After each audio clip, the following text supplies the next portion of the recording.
2시간 전에 마감한 트레이더가 생생하게 전하는 글로벌 마켓 리뷰 델타원입니다. 우리 시장은 개장 후 1시간 동안 급등이 나오면서 종합주가지수 2500선을 바라보느니 했었지만 그 뒤로 아주 조심스럽게 줄줄 밀려내렸고 해외 시장은 파월이 발언 이후 유례없는 폭락을 하였습니다. 특히 오늘의 하락은 여러가지 의미에서 중요한 하락이라고 판단되는데요. 대부분 오늘 시황에서 해외 시장이 하락을 파월이 연설이 피봇이 없었다. 즉 긴축 그대로 계속할 것이다. 이런 발언 때문에 하락을 하였다고 봤는데 트레이더의 관점은 전혀 다릅니다. 시장을 어떻게 보고 있는지 대응 전략과 함께 이야기해 보겠습니다. 먼저 아시아 세션 갑니다. 우리 시장은 개장 초 갭상승이 나오면서 외가격 콜옵션이 살아나기 시작했습니다. 그리고 30분 동안 계속 외국인들이 롤링업을 하면서 결국 9시 57분에 선물은 326.5포인트를 찍고 밀리기 시작했는데요. 아쉽게도 저는 326.35를 해시포인트로 삼았기 때문에 이 40을 터치한 순간 포지션을 줄이기 시작해서 조금 아쉬움이 느껴지지만 오전장의 상승은 외국인이 현물 바스켓 매수에 더해 합성 선물 매수분이 이익을 극대화하고자 하는 롤링업이 진행되면서 일종의 숏스퀴즈가 일어났다고 봅니다.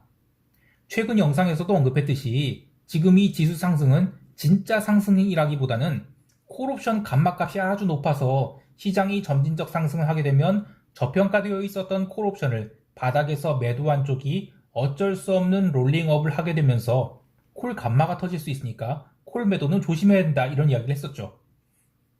개장 후 1시간 동안의 상승으로 콜옵션 외가격은 이틀 만에 5배 넘는 시세가 나오면서 옵션 매도자들이 정신머리를 빼놓았습니다. 하지만 이러한 시세가 진짜가 아니라고 보았던 이유는 환매가 일어나는 동안 외국인이 현선물 동반 매수가 강하게 들어와야 되는데 선물 매수자들이 미결제 약정 증가도 약했고 프로그램 비차익 매수도 약했고 스퀴즈를 1시간 만에 주고 나서는 그다음부터 횡보기에 들어가 버렸어요. 그래서 이거 오늘 더 이상 상승이 아닐 수 있겠다라는 생각이 들었습니다. 게다가 결정적인 것은 점심 이후로 시장이 조심스럽게 325선을 깨고 내려가기 시작했는데 이때의 선물 베이시스가 증가하기 시작했죠. 즉 시장은 중립 상태이지만 현물이 더 이상 달리지 못하면서 밀리는 일종의 조심스러운 꼭지 형성이 모양새가 나오기 시작한 것입니다. 이렇게 되면 잭슨홀 이벤트가 의외로 큰 이벤트가 될 수 있을 것 같아서 오후 2시 이후로 포지션을 치우기 시작해서 이번물은 포지션을 모두 치워버렸어요. 오후장에서는 이 선물 베이시스가 이론 베이시스를 넘는 아주 강한 콘텐고로 마감하게 됐죠. 목요일과 금요일 연속해서 콘텐고로 마감한지라 미국장이 또 오른다면 강한 갭 상승과 함께 제대로 된 콜옵션 환매가 나올 수 있고 반대로 갭 다운이 나온다면 그간 시장에 들어와 있던 롱포들이 빠르게 언와인드가 되면서 풋 감마가 살아날 수 있는지라 저는 포지션을 모두 치운 거예요. 결국 이벤트를 앞둔 시장은 어떤 형태로든 리스크를 진다면 돈이 되는 것이지만 리스크를 지기 싫다면 돈을 벌 수 없습니다. 대신 개인 투자자는 리스크를 질지 안 질지를 스스로 자유롭게 결정할 수 있다는 장점이 있죠. 저는 어차피 해외 선물 포지션에 이미 리세션 베팅이 들어가 있어요. 그래서 주식시장에서 강한 롱이나 이 숏을 더 쏘기가 부담스러워서 포지션을 치운 것이고 이렇게 각자의 리스크 선호도나 감내할 수 있는 범위 내에서 포지션을 잡고 정리하고 하시면 되는 것입니다. 자, 그런데 오늘 코스피 시장이 윗꼬리보다 더 중요한 것은 글로벌 증시의 흐름입니다. 아시아 세션에서 지금 가장 관심을 끌고 있는 것은 과연 중화권 증시가 강력한 숏 커버링을 이어갈 것인지이죠. 오늘도 홍콩 지수 선물은 갭 상승한 상황에서 거의 밀리지 않고 오후장까지 이어지다가 오후 8시 40분경 중국의 SMIC가 텐진시에 75억 달러를 투입해서 반도체 공장을 건립한다는 소식이 전해지면서 추가로 2.7%의 강력한 숏 커버를 주었어요. 이렇게 아시아 세션이 강하다 보니까 원자재들이 강하게 튀어올라서 LME 세션에서 구리가 8,300달러에 근접하는 그런 폭등을 하기도 했습니다. 자, 근데 저는 이 상승도 숏 커버라고 봐요. 왜냐면 구리가 다음 주에 선물 옵션 만기거든요. 상품 선물 특성상 만기 전에 포지션이 쏠리게 되면 커버링이 나오는데 글로벌리 위험 자산이 바닥을 찍었던 이 7월 15일부터 구리는 쉬지 않고 상승해서 8,000달러 선을 중심으로 계속 횡보를 하다가 증시가 빠지고 금리가 오르는데도 계속 고가권에서 버티다가 오늘 더 이상 못 버티고 숏이 손절을 했다고 보고 있어요. 근데 올해 6월에도 그랬습니다. 이 6월 2일 목요일 상승도 구리에 쌓인 숏포들을 싹 손절시키고 그 다음부터 밀렸죠. 이렇게 월물 만기 근접해서는 이런 식으로 스탑로스들이 나오면서 시장이 반전을 한 경우가 있습니다. 그런 관점에서 이번에 홍콩 증시가 급등을 한 것도 이 펀더멘털이 받쳐줘서, 예를 들면 뭐 대규모 부양책? 그런 게 아니라 숏을 때리던 쪽에서 이 황급히 걷어내면서 강력한 반등을 했다고 봐요. 그런데 이제 그 약발도 떨어지지 않았을까 생각을 해봅니다. 방금 마감한 미국 세션에서 골든 드래곤 차이나 인덱스는 중요한 이평선에서 결국 의미 있는 음봉을 맞고 밀려버렸는데요. 지난 8월 한 달간 이 중화권 증시는 글로벌 증시 반등에서 소외되어 있었죠. 그러다가 이번 반등으로 글로벌 증시와 일종의 키 맞추기, 그러니까 가격 정렬이 됐다고 봐요. 따라서 다음 주에 아시아 증시가 다시 흘러내리기 시작한다? 그러면 글로벌 시장은 정말 심각한 방향으로 흘러갈 것 같은데요. 물론 저는 그렇게까지는 부정적으로 생각하진 않아요. 그 이유는 총평 때 이야기하기로 하고 이제 유럽 세션 넘어갈게요. 목요일 유럽 증시가 마감 후에 미국 증시는 숏 커버가 지속되면서 유럽 지수 선물을 끌고 올라갔습니다. 그렇게 유럽 지수 선물은 목요일 마감 때 종가 고가로 끝나서 금요일에 시작된 아시아 세션에서도 나름 잘 버텼어요. 그러다가 유럽 세션 개장과 함께 지수는 숏 커버가 나와서 강한 반등을 보였습니다. 그때 무슨 특별한 이슈가 있었던 게 아니에요. 아시아 증시가 워낙 강하게 움직이다 보니까 숏 커버가 나왔다고 봐요. 그렇게 숏 커버가 30분 동안 나오고 나서 시장은 다시 눌리기 시작했습니다. 자, 이럴 때는 시장이 본질에 집중해야 됩니다. 어제의 영상에서도 언급했듯이 저는 이번 증시 조정은 결국 유럽이 문제가 해결이 되지 않으면서 리스크가 전 세계로 퍼져나가고 있다, 이렇게 보고 있어요. 전일 이탈리아 10년 국채가 강하게 반등했었죠, 목요일날. 그리고 독일, 이탈리아 국채 스프레드가 급격히 축소되면서 일부에서는 뭐 위험자산 선호가 들어왔다라고 해석을 하지만 저는 어제 영상 봐서 알겠지만 그런 거 아니다. 최근에 스프레드가 쫙 벌어지면서 잭슨홀 미팅 앞두고 포지션을 중간 이익 실현하는 것이지 의미인 해석을 부여할 수는 없다, 이렇게 얘기를 했었죠. 오늘 유럽 증시가 초반 상승할 때 그러면 유럽 채권은 반등을 했었어야 돼요. 추가 상승을 만약에 그러니까 리스크 온이라고 한다면. 그런데 유럽 채권은 아시아 세션부터 줄줄줄 흘러내렸습니다. 그리고 증시가 반등했다가 하락한 동안에도 계속 채권은 밀려내렸어요. 자, 그러면 본질, 즉 유럽이 에너지 사정과 전력 사정을 봐야 됩니다. 유럽 천연가스 이거거든요. 또 어제의 고점을 또 돌파했어요. 또. 그리고 전력 가격은 어땠는가? 이건 더 심해요. 이게 또 이거죠. 베이스로드 원먼스 워드. 얘는 메가와트 시당 652유로. 그러니까 3월의 고점을 당연히 돌파하고도 추가로 상승해서 종가상으로도 최고가 찍은 거예요. 이게 핵심입니다. 그러니까 시장이 본질인 유로존이 에너지 위기가 답이 없는 상태를 지속하는데 증시가 이틀간 인위적인 콜감마를 살리는 숏 커버를 주고 또 유로화 또한 파월이 발언 나오기 전까지 강한 숏 커버를 주어서 1.0104까지 올라왔지만 유로화는 매도의 찬스이지 롱을 따라갈 장이 아니었다는 것이죠. 물론 유로화가 급등한 이유는 두 가지가 있어요. 우선 아시아 세션에서 연속된 아시아 증시 숏 커버로 인해 오지달러 같은 것도 상승했었죠. 그래서 비달러 바스켓 내에서 불균형이 생깁니다. 나흘 연속 유로달러 페리티 이하에서 움직였지만 추가로 유로화가 부러지지 않았어요. 그러다 보니까 파월 연설 이전에 일단은 유로 숏을 좀 걷어내고자 하는 흐름이 있었던 것 같아요.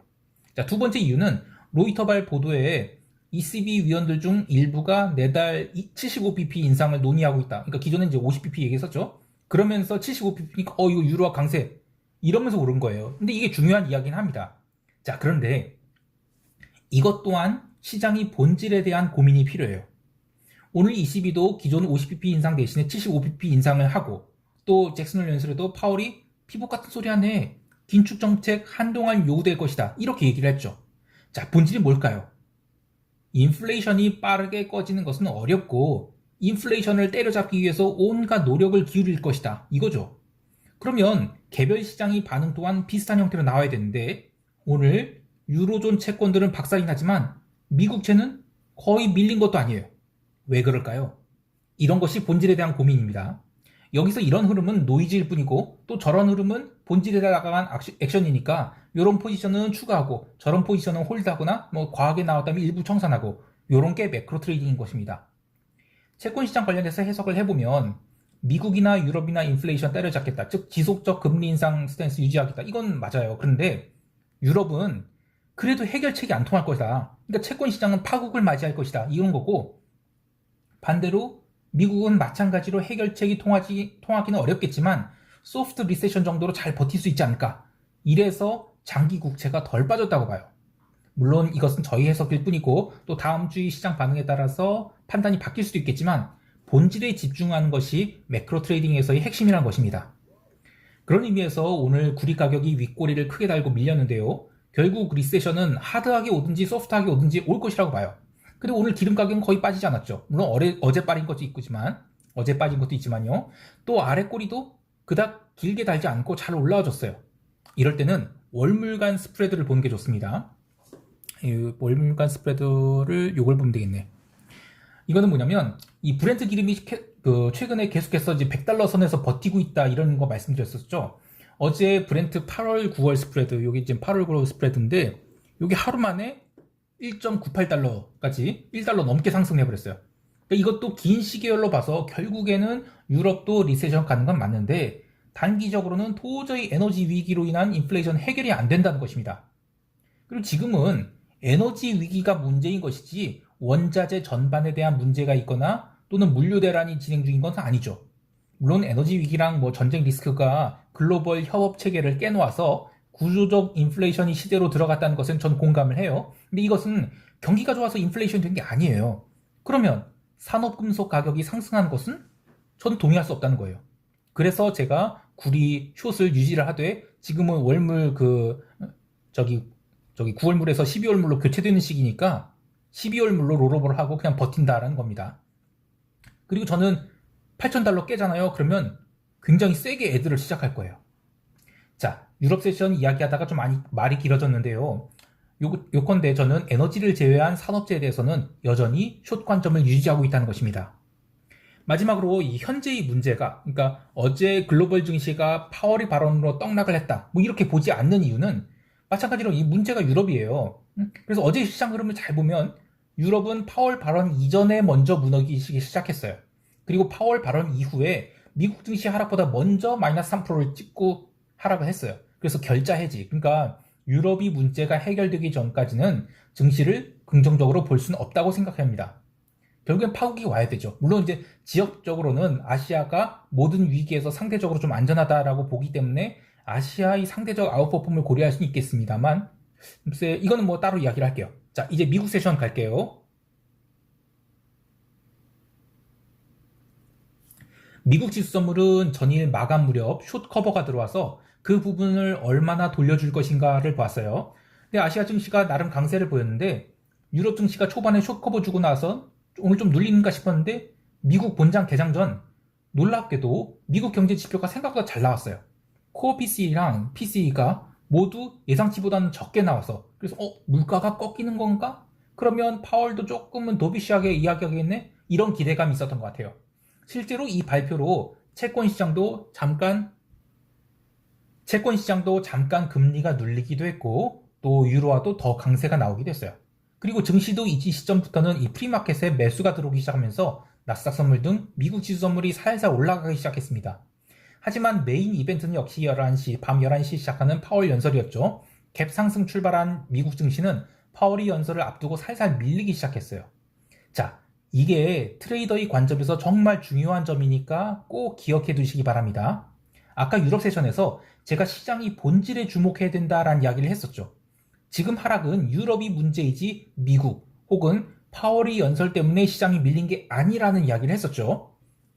시계열을 잘 보면 파월이 연설을 시작하기 전 미리 증시가 하락을 시작했어요. 그래서 밤 11시에는 이미 유럽 같은 경우에 1% 넘게 하락을 하고 있었습니다.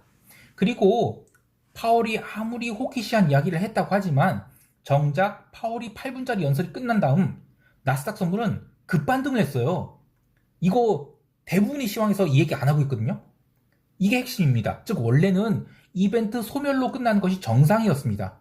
그래서 변동성이 파월 연설하기 전에 안 올랐어요. 그리고 파월 연설 끝나고 변동성이 다 죽었습니다. 자, 그런데 유럽은 나스닥 같은 경우에 뭐 파월 연설 끝나고 플러스권까지 돌았거든요. 근데 유럽 증시는 플러스는커녕 전일 종가선까지도 올라오지 못했습니다. 그리고 연설 후에는 유로화가 다시 밀리기 시작했고 나스닥의 하락보다 유럽 증시 하락이 더 빨랐습니다. 즉 이벤트 끝나고 숏커버도 끝나고 원래 시장이 가야 할 길로 가기 시작한 거예요. 그래서 유럽장 마감할 무렵 유럽은 마이너스 2%가 넘게 처박아 버렸죠. 그리고 에너지 가격이나 전력 가격은 계속 상승했어요. 그러니까 해결된 게 하나도 없습니다. 그래서 유럽이 빠지다 보니까 미국도 함께 내려가기 시작한 걸로 봐요. 자, 근데 변동성 조금 특이한 흐름이 있었죠. 이것 또한 향후 시장 분석에서 아주 중요한 키워드가 됩니다. 조금 어렵게 느껴진다 하시라도 잘 보셨으면 좋겠는데요. 그동안 변동성 선물이 고평가, 그러니까 강한 콘텐고 상태여서 시장이 폭락을 쉽지 않다라는 이야기 했었죠. 그래서 전일이 급락은 저도 예견하지 못했어요. 실제로 변동성 지수는 나스닥 선물이 12,900선까지 내려간 동안 얼마 오르지 않았습니다. 그리고 그때까지만 해도 유럽이 변동성 상승이 훨씬 더 컸어요. 문제는 오늘이 금요일이었다는 것이죠. 금요일은 한 주의 마감일인데 포트폴리오 매니저들 입장에서는 리스크를 관리하는 성향이 있어요. 유럽이 워낙 밀리다 보니까 미국 증시 하락도 자연스럽게 나왔지만 주중, 그러니까 이번 주 23일부터 25일에 걸쳐서 형성된 바닥은 절대로 깨면 안 되는 상황이었죠. 근데 이걸 유럽 세션이 마치기도 전에 깨버리니까 어쩔 수 없이 리스크 회피가 나오면서 그때부터 변동성이 살아나기 시작했다고 봅니다. 이런 흐름이 주중에 나왔다고 하면 시장은 한 두어 시간 횡보한 뒤, 그러니까 보통 유럽 마감하고 횡보기 들어갔은 다음에 그 다음에 장마감 무렵 조심스럽게 변동성이 꺾이면서 반등이 나와요. 근데 오늘은 금요일이었어요. 결국 새벽 2시 30분부터는 시장이 오늘 최소한 반등 없구나 하면서 스탑로스가 나오기 시작해요. 그래서 시장을 종가 저가로 밀어냈다고 보고 있습니다. 따라서 나스닥 12,800포인트는 이제 아주 중요한 자리가 되겠는데 향후 반등이 나온다 하더라도 이 자리를 어떤 식으로 극복하는지에 따라서 방향성이 달라질 것으로 보는데요. 이거는 다음 주 시황에 이야기할게요. 자, 개별 종목 보면 죄다 처참해서 답이 없는 것처럼 보이지만 그래서 소소한 이야기를 하면 파페치를 드디어 12달러에 절반 매도하게 됐어요. 이거 진짜 징그럽게 물렸던 것을 생각하면 참. 그래서 바닥 대비로는 더블 가까이 나온 자리예요. 그리고 물론 저희 평단 한참 높아요. 얼마 이건 못 벌었습니다. 그래도 이런 스몰 캡들이 날아간 장도 어느 정도는 마무리된 것 같아요. 그래서 일단은 절반 줄였고요. 물론 죄다 매도하지 않은 이유는 저는 이 파페치 사업 구조를 좋아해요. 제가 로빈후드도 사업 구조 좀 좋아하거든요. 그게 도덕적으로 옳고 PC의 관점에서 보면 싫어하지만 저는 그런 거 전혀 안 따지거든요. 하여튼 다시 얘기 들어와서 자, 횡보기로 들어오면 저는 파페치 다시 매수할 계획이에요. 그런데 안 좋은 이야기도 있어요. 골드만삭스를 포함해서 금융주들이 아주 나쁜 형태로 꺾였고 그리고 굴뚝주들도 다 안 좋았는데 3M이라는 기업이 있어요. 근데 얘는 소송이라는 개별 악재가 있어서 무려 9.54% 부러졌지만 얘만이 아니라 전반적으로 굴뚝주가 세게 얻어맞았다. 이게 우려가 되는 부분이에요. 즉 기술주 같은 성장주만이 아니라 그냥 인덱스를 다 쳐맞았다. 이런 생각이 들거든요. 저는 원래 시장이 쌍봉이 나올 것으로 봤어요. 그리고 쌍봉이 조금 좀 긴 텀, 예를 들면 저는 9월 초 정도 그렇게 봤는데 이런 시기 흐름이라면 쌍봉이 아니라 외봉으로 무너질 가능성이 있겠어요. 이 부분은 다음 주의 시장 흐름을 보고 이야기하도록 하겠습니다. 자, 이제 시장 총평하면서 대응 전략 이야기할게요.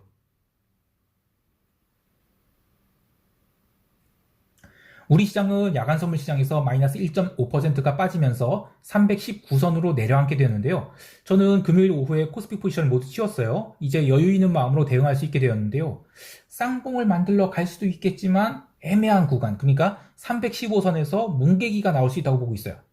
또한 이 글로벌 변동성이 다시 살아나는 관계로 양매도보다는 이거 장중 매매를 조금 더 적극적으로 해야 되지 않겠나 이런 생각을 해봅니다. 그래서 기존의 쌍봉을 만드는, 그러니까 325선의 버터플라이를 만들려던 계획을 레벨 다운시켜서 315선에서 버터플라이를 만들지를 고민하도록 하겠습니다. 그러니까 전반적으로는 쌍봉이 아닌 외봉 하락이라는 관점에서 접근을 하되 이 급락이라는 가능성보다는 그냥 315선에서는 어쨌든 하락이 저지되지 않겠는가 이런 관점을 갖고 있습니다.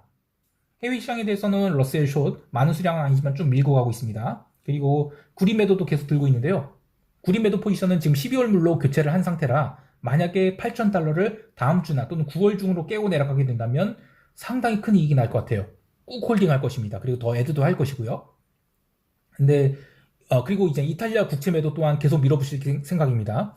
지금 근데 이제 나스닥 선물이나 미국 지수 선물 같은 경우에는 유럽이 뭐 이런 상황이라면 분명히 주말에 전력 문제나 에너지 문제에 대해서 해결책을 뭐라도 뭐 구두개 입성 해결책이라도 갖고 나올 것 같아요. 근데 그러면 이제 아마 아시아 세션부터 반등이 들어올 수 있죠. 그래서 월요일에 그 CME 전자거래가 개시되는 아시아 세션 뭐 저녁 아침 7시죠. 그때 움직이는 흐름을 보고 좀 대응할 거예요.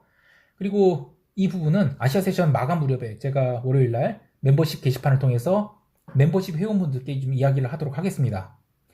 참고로 요거를 광고라고 생각하시는 분들은 뭐 그렇게 받아들이셔도 좋습니다만 멤버십은 한 번쯤은 꼭 가입을 해보셨으면 좋겠어요. 특히 감마 등급 회원으로 가입하셔서 장중 코멘트와 함께 시장의 해석을 좀 실시간으로 들어보셨으면 좋겠어요.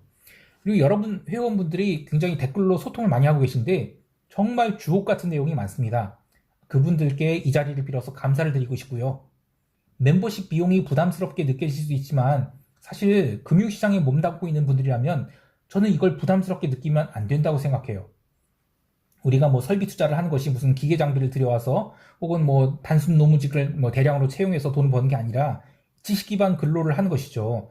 뭐 저는 이 블룸버그 단말기를 포함해서 정보 이용료로 한 달에 뭐 500만 원 가까이 지출을 하는데 멤버십 비용 받아봐야 뭐 의미도 없어요. 근데 더 웃긴 것은 하루 수수료도 뭐 코스피랑 해외 합치면 뭐 기본 100만 원씩 나오거든요. 이거 아깝다고 생각하면 안 되죠. 당연한 비용으로 여겨야 됩니다. 그래서 저는 영상을 시청하시는 분들이 꼭 멤버십에 가입을 하셨으면 좋겠습니다. 정말 좋은데 남자한테 정말 좋은데 말을 할 수가 없네. 오늘은 여기까지 하겠습니다. 즐거운 주말 되시기 바라며 이상 델타원이었습니다. 감사합니다.